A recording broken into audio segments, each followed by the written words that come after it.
which are all absolutely amazing to see. So what we're going to do is, let's see how this is going to work. I'm going to take this here and going to take a look at all this. And is there anything here that you would like to show us? Now this was local. Peter Bateman, who was a member of the lodge in, I think, 403 here in Windsor, he made these metal castings. I have to design the mold.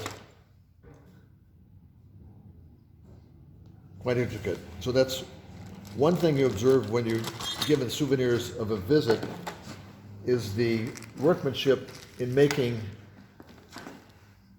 jewels and medallions. This is Springfield, Ohio. Toledo, Ohio. Here we go. We'll put this down here. That's all yours. All mine? All right. Anyway, I have here about 25 memorabilia pieces. So this particular one, Madeira Beach, Florida, was with my spouse June in 1997 visiting Florida, and there happened to be a meeting going on, and so I graciously, we got permission from my wife to attend the meeting, and they gave me a penny that had been, flattened with the Masonic, embossed with the Masonic logo. This one from Ashland, Ohio, is a pouch made by a Mason's daughter. The night in 1993, when I visited Transportation Lodge in Montreal, where Al Bowden was the password, they gave me this,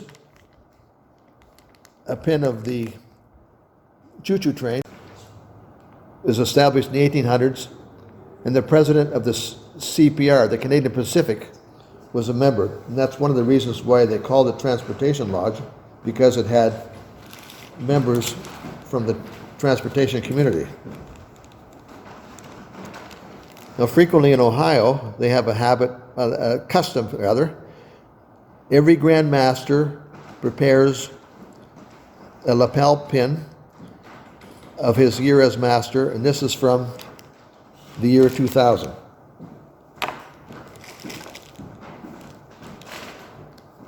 This one is an image of Indianapolis, Indiana, the Scottish Rite Cathedral.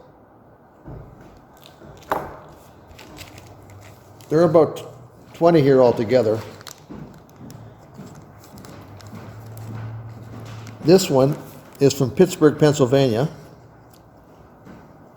And the Pittsburgh building on Fifth Avenue was interesting because from a distance, it was meant to look like an altar itself with architectural features at each corner to suggest the horns of the altar, an allusion to the Old Testament.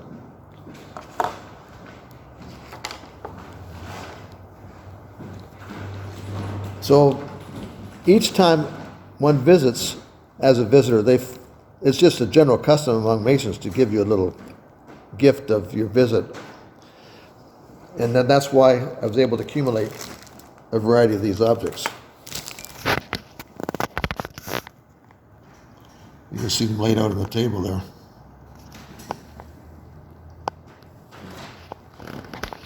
Okay.